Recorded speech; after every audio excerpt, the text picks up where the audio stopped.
मसूरी की पहाड़ियों पर कोहरा ऐसा जमा था जैसे किसी ने पूरे शहर को सफेद कफन उड़ा दिया हो। आर्यन ने अपनी कार का शीशा नीचे किया तो बर्फीली हवा ने उसके चेहरे पर थप्पड़ सा मारा। वह 15 साल बाद नील कमल एस्टेट लौट रहा था। वह घर जिसे वह हमेशा के लिए भूल जाना चाहता था।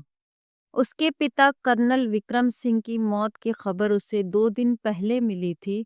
पुलिस ने उसे आत्महत्या बताया था, लेकिन आर्यन जानता था उसका पिता, वह सख्त और पत्थर दिल इंसान, कभी आत्महत्या नहीं कर सकता।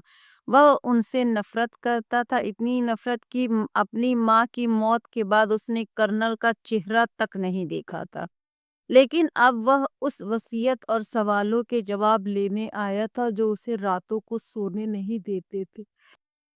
पुरानी लोहे की गेट ने चीखते हुए उसका स्वागत किया। हवेली वीरान लग रही थी, बागीचे में जंगली झाड़ियां उगाई थीं। आर्यन ने अपना बैग उठाया और भारे कदमों से सीढ़ियां चढ़ा। दरवाजा खुला था, अंदर अंधेरा, सीलन की गंध थी। कौन है? एक कांपती हुई आवाज आई। आर्यन चौंक गया। सीढ़ियों के पास एक बूढ़ा आदमी खड़ा था जिसके हाथ में एक मोमबत्ती थी। वह काका थे, रामू काका, जो बचपन से वहां काम करते थे। छोटे मालिक, आप आ गए? रामू काका की आंखों में आंसू आ गए। हाँ काका, आना पड़ा, आर्यन ने रूखेपन से कहा। वह कहाँ है? साहब साहब तो चले गए, काका ने सिसकते हुए कहा, लेकिन जाने से पहले वह रोज आपका नाम लेते थे। आर्यन ने एक व्यंग्यात्मक हंसी हंसी। मेरा नाम? गाली देने के लिए? काका ने कुछ नहीं कहा, बस सिर झुका लिया।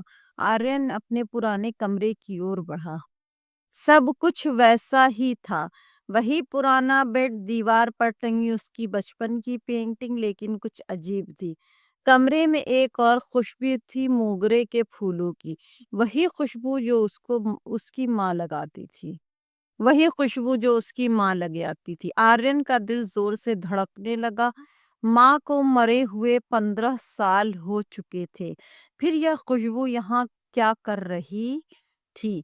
उस रात तूफान आया। आर्यन को नींद आ रही थी। अचानक उसे ऊपर वाले कमरे से, जो हमेशा बंद रहता था, किसी के चलने की आवाज सुनाई दी। ठक ठक ठक, जैसे कोई भारी जूतों से चल रहा हो। आर्यन ने टॉर्च उठाई और दबे पांव ऊपर गया। गलियारा में सन्नाटा था। बंद कमरे के नीचे से हल्की सी रोशनी आ रही थी। उसने कांपते हाथों से दरवाजे का हैंडल घुमाया। वह लॉक नहीं। दरवाजा चरमराते हुए खुला। अंदर कोई नहीं था, बस एक पुरानी आराम कुर्सी हिल रही थी जिसे कोई अभी अभी उससे उठकर गया हो। और मेज पर एक डायरी रखी थी। डायरी के कवर पर खून का एक सूखा हुआ निशान था। उस पर लिखा था, मेरे आर्यन के लिए। आर्यन ने कांपते हाथों से डायरी उठाई। पहले पन्ने पर तारीख 15 साल पुरानी थी, ठीक उसी दिन की जिस दिन उसकी माँ सुमित्रा की मौत हुई थी। 14 अक्टूबर 2008। आर्यन, मैंने अपनी दुनिया उजाड़ दी, सुमित्रा चली गई है। आर्यन मुझे खूनी समझता है। वह मुझे नफरत भरी नजरों से देख रहा था। जब पुलिस लाश ले जा रही थी, मैं उसे सच नहीं बता सका, कभी नहीं। अगर उसे सच पता चले तो वह उस बोझ तले दब जाएगा जिसे मैं पिछले 10 सालों से ढो रहा हूँ। मुझे उसे दूर भेजना होगा। नफरत मुझसे उसे दूर रखेगी और दूरी उसे सुरक्षित रखेगी। आर्यन की आंखों में आंसू आ गए, लेकिन गुस्सा अभी भी था। सुरक्षित? किस चीज से सुरक्षित? उसने खुद से पूछा। उसने पन्ने पलटे। बीच के कई पन्ने फटे हुए थे। सीधा 2023 का पन्ना आया। 10 नवंबर 2023, मौत से एक हफ्ता पहले। वह वापस आ गया। कोहरा गहरा हो रहा है। मुझे लगा था कि 15 साल काफी होंगे, लेकिन बदला समय नहीं देखता। मुझे अब डर लगने लगा है, अपनी जान का नहीं बल्कि आर्यन का। अगर मैं मर गया तो वह आज़ाद हो जाएगा, मुझे इस घर को जला देना चाहिए था। वह कौन है? आर्यन का दिमाग चकरा गया। क्या घर में कोई और भी था? तभी नीचे हॉल में जोर से कांच टूटने की आवाज आई। आर्यन की डायरी जेब में रखकर नीचे भागा। हाल में अंधेरा था, खिड़की का शीशा टूटा हुआ था और बारिश का पानी अंदर आ रहा था फर्श पर। कांच के टुकड़े के बीच एक गुड़िया पड़ी थी, एक सिर कटी हुई पुरानी गुड़िया। आर्यन की रीढ़ में सिहरन दौड़ गई। यह उसकी छोटी बहन रिया की गुड़िया थी, लेकिन रिया तो पैदा होते ही मर गई थी, ऐसा उसे बताया गया। मालिक रामू काका दौड़ते हुए आए। क्या हुआ? यह गुड़िया किसने रखी काका? आर्यन ने चिल्लाकर पूछा। रामू काका का चेहरा सफेद पड़ गया। यह तो बेसमेंट तहखाने में बंद थी बरसों से। तहखाना? मुझे बताया गया कि इस घर में कोई तहखाना नहीं है। आर्यन ने काका के कंधे पकड़ लिए। मुझसे क्या छुपाया जा रहा है? काका कांपने लगे। साहब ने कसम दी थी, लेकिन अब बताना ही पड़ेगा। वह जिंदा है। कौन जिंदा है? इससे पहले कि काका जवाब देते बिजली चली गई। पूरे घर में धूप अंधेरा छा गया और तभी आर्यन के ठीक कान के पीछे किसी ने फुसफुसाया, भैया। आर्यन ने झटके से पीछे मुड़कर टॉर्च जलाई। वहां कोई नहीं था, बस पर्दे हवे में लहरा रहे थे। काका? आर्यन ने आवाज लगाई। कोई जवाब नहीं मिला। रामू काका गायब हो चुके थे। आर्यन अब अकेला था उस विशाल डरावनी हवेली में। उसे एहसास हुआ जिस दुश्मन से उसके पिता डरते थे वह कोई बाहरी इंसान नहीं बल्कि इसी घर का कोई साया था। उसने तहखाने का रास्ता खोजने का फैसला किया। रामू काका की बातों से लगा कि राज वहीं दफन है, रसोई के पीछे पुराने स्टोर रूम में फर्श पर एक कालीन बिछा था। आर्यन ने उसे उठाया तो नीचे लकड़ी का एक दरवाजा मिला। उस पर एक बड़ा ताला लगा था, लेकिन ताला पहले से ही टूटा हुआ था। आर्यन ने लोहे की सीढ़ियों पर कदम रखा। नीचे से सड़ी हुई लकड़ी और दवाइयों की गंध आ रही थी। टॉर्च की रोशनी में उसे एक लंबा गलियारा दिखा, जिसके अंत में एक लोहे का दरवाजा था। वहां पहुंचते ही आर्यन को अंदर से किसी के गुनगुनाने की आवाज आई। यह एक लोरी थी, वही लोरी जो उसकी माँ बचपन में उसे सुनाती थी। चंदा है तू, मेरा सूरज है तू। आर्यन ने धीरे से दरवाजा ढकेला।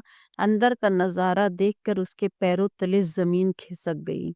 वह एक बच्चों का कमरा था जिसे बहुत खूबसूरती से सजाया गया। खिलौने, झूले और दीवारों पर अजीबो-गरीब चित्रकार। कमरे के कोने में एक व्हीलचेयर पर कोई बैठा था जिसकी पीठ आर्यन की तरफ थी। लंबे उलझे हुए बाल कुर्सी के पीछे लटक रहे थे। माँ? आर्यन के मुंह से अनजाने से निकला। व्हीलचेयर धीरे धीरे घूमी। सामने माँ नहीं थी, वह एक आदमी था, शायद आर्यन की ही उम्र का था। उसका आधा चेहरा जला हुआ, पिघली हुई मोम की तरह विकृत, लेकिन उसकी सही सलामत आंखों में एक अजीब सी चमक थी, पागलपन और मासूमियत का मिश्रण। तुम माँ को ढूंढ रहे हो भैया? उस आदमी ने अपनी फटी हुई आवाज में कहा। माँ तो यही है। उन उन उसने अपनी गोद में इशारा किया। वहां वही सिर कटी गुड़िया रखी थी। तुम कौन हो? आर्यन ने दीवार का सहारा लिया। मैं? वह आदमी हंसा, एक डरावनी हंसी। मैं तुम्हारा पाप हूँ। मैं वह राज हूँ जिसे पिताजी ने इस तहखाने में 25 साल तक कैद रखा। मैं तुम्हारा जुड़वा भाई हूँ, कबीर। आर्यन को अपनी आंखों पर विश्वास नहीं हो रहा था। जुड़वा भाई? उसने कभी क्यों नहीं बताया गया? कबीर ने व्हीलचेयर को आगे बढ़ाया। हैरान होना भी चाहिए, दुनिया के लिए मैं पैदा होते ही मर गया था। जानते हो क्यों? उसने अपने जले हुए चेहरे पर हाथ फेरा। क्योंकि उस आग में जो तुमने बचपन में खेल खेल में लगाई थी मैं जल गया था।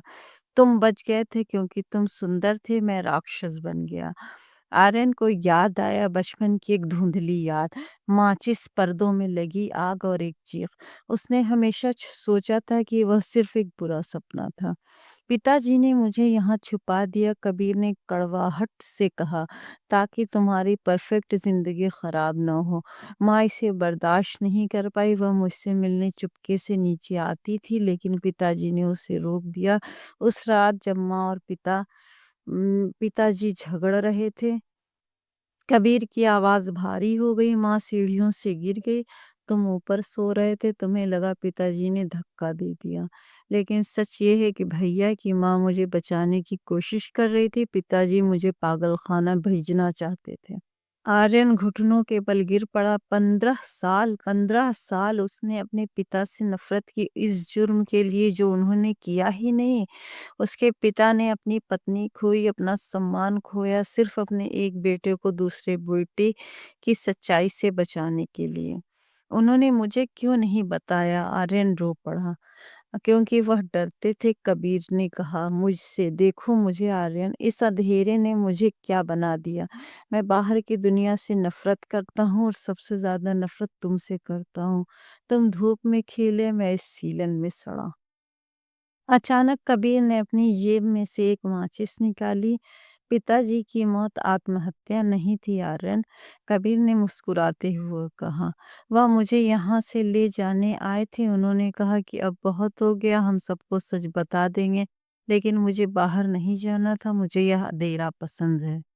तुमने तुमने उन्हें मारा? आर्यन ने चिल्लाया। मैंने उन्हें आजाद कर दिया, कबीर ने माचिस जलाई, और अब हम सब साथ रहेंगे हमेशा के लिए। उसने जलती हुई तीली पास रखे मिट्टी के तेल के ड्रम में फेंक दी। आग भड़क उठी, तहखाने में धुआं भरने लगा, लपटें पुरानी लकड़ी की दीवारों को चाटने लगी। पागल हो गए हो तुम आर्यन? कबीर की तरफ लपका। दूर रहो, कबीर ने पास रखा एक लोहे का रॉड उठाकर आर्यन पर वार किया। आर्यन के कंधे पर चोट लगी, वह गिर पड़ा। आग तेज होती जा रही थी, बाहर निकलने का रास्ता ब्लॉक हो रहा था। चलो यहाँ से कबीर, हम मर जाएंगे, आर्यन चिल्लाया दर्द से कराहते हुए। कबीर यहाँ की लपटों को देख रहा था, जैसे कोई मंत्र मुग्ध हो, यह सुंदर है ना जैसे उस दिन था। आर्यन ने अपनी पूरी ताकत बटोरी और कबीर पर झपटा। दोनों जमीन पर लुढ़क गए। कबीर कमजोर था, लेकिन उसके अंदर पागलपन की ताकत थी। उसने आर्यन का गला पकड़ लिया। तुम्हें मरना होगा आर्यन, तुम्हें मेरे हिस्से का दर्द महसूस करना होगा, कबीर चिल्ला रहा था। आर्यन का दम घुट रहा था, उसकी आंखों के सामने अंधेरा छा रहा था, ताकि उसकी नजर फर्श पर पड़ी डायरी पर गई, जो उसके जेब से गिर गई। वह खुली हुई थी, उसमें एक फोटो दिख रहा था। उस फोटो में कर्नल विक्रम सिंह दोनों बच्चों को गोद में लिए हुए थे, एक आर्यन और एक कबीर। फोटो के पीछे लिखा था, मेरे दो अनमोल रतन, मैं दोनों से बराबर प्यार करता हूँ, चाहे किस्मत ने उसके साथ कुछ भी किया हो। आर्यन ने मुश्किल से अपना हाथ बढ़ाया और वह फोटो कबीर के चेहरे के सामने कर दी। कबीर रुका, उसकी पकड़ ढीली हुई, उसने फोटो को देखा। आग की रोशनी में पिता के शब्द चमक रहे थे। वह मुझसे प्यार करते थे? कबीर ने कांपती आवाज में पूछा। लेकिन उन्होंने मुझे कैद किया, उन्होंने तुम्हें दुनिया की क्रूरता से बचाया, कबीर, आर्यन ने खांसते हुए कहा। शायद उनका तरीका गलत था, लेकिन उनकी नीयत नहीं। वह रोज यहाँ आते हैं थे, है ना, सिर्फ तुम्हें खाना देने नहीं, तुम्हारे साथ रहने। कबीर की आंखों में आंसू बहने लगे। उसने फोटो को सीने से लगा लिया। अब उन के चा अब उनके चारों ओर थी, छत गिरने वाली थी। जाओ आर्यन, कबीर ने अचानक आर्यन को धक्का देकर सीढ़ियों की तरफ कर दिया। नहीं, मैं तुम्हें छोड़कर नहीं जाऊंगा, इस बार नहीं। आर्यन ने कबीर का हाथ पकड़ा। मेरे लिए बहुत देर हो चुकी है भाई, कबीर ने एक दुखद मुस्कान के साथ कहा। मैं इस घर का हिस्सा हूँ, यह घर गिरेगा तो मैं इसके साथ जाऊंगा, लेकिन तुम्हें जीना है, पिताजी के लिए, मेरे लिए। तभी छत का एक बड़ा हिस्सा जलता हुआ उन दोनों के बीच गिरा, रास्ता बंद हो गया। कबीर, आर्यन चिल्लाया। आग के उस पार से कबीर की आवाज आई, मुझे माफ कर देना भैया। धुआं इतना घना हो गया कि सांस लेना नामुमकिन था। आर्यन के पास कोई चारा नहीं था। वह लड़खड़ाते हुए सीढ़ियां चढ़ा और बाहर हॉल में आया। वह जैसे ही मुख्य दरवाजे से बाहर लॉन में गिरा, पीछे एक जोरदार धमाका हुआ। पूरी नीलकमल एस्टेट आग की लपटों में घिर चुकी थी। सुबह हो चुकी थी, बारिश ने आग बुझा दी थी, लेकिन हवेली अब सिर्फ एक खंडहर थी। पुलिस और फायर ब्रिगेड की गाड़ियां वहां पहुंच चुकी थीं। आर्यन एक एम्बुलेंस के पीछे बैठा था, एक कंबल ओढ़े हुए रामू काका जो डर के मारे जंगल में छुप गए थे, अब वापस आ गए थे और पुलिस को बयान दे रहे थे। इंस्पेक्टर आर्यन के पास आया। बॉडी मिल गई है मिस्टर आर्यन, बेसमेंट में बुरी तरह जल चुकी है। आर्यन ने बस सिर हिलाया। उसने उन्हें यह नहीं बताया कि वह उसका हत्यारा है। उसने दुनिया को वही कहानी दी जो उसके पिता ने रची थी, एक दुर्घटना। कबीर का सच कबीर के साथ ही चला गया।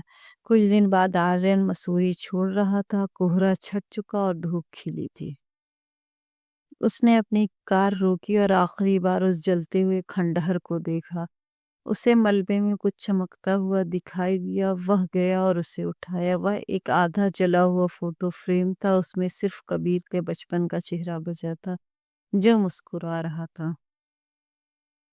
आर्यन ने उसे अपनी जेब में रखा। उसका दिल अभी भी भारी था, लेकिन वह नफरत अब नहीं थी। उसे अपने पिता का सच पता था और अपने भाई का वजूद। वह अकेला आया, लेकिन अब उसके साथ यादें भी थीं, दर्दनाक लेकिन सच्ची। उसने कार स्टार्ट की। रेडियो पर एक पुराना गाना बज रहा था, चंदा है तू मेरा सूरज है तू। आर्यन मुस्कुराया, आंखों में आंसू लिए। उसने एक्सीलेटर दबाया और गाड़ियां पहाड़ों के मोड़ पर गायब हो गई, एक नई सुबह की ओर।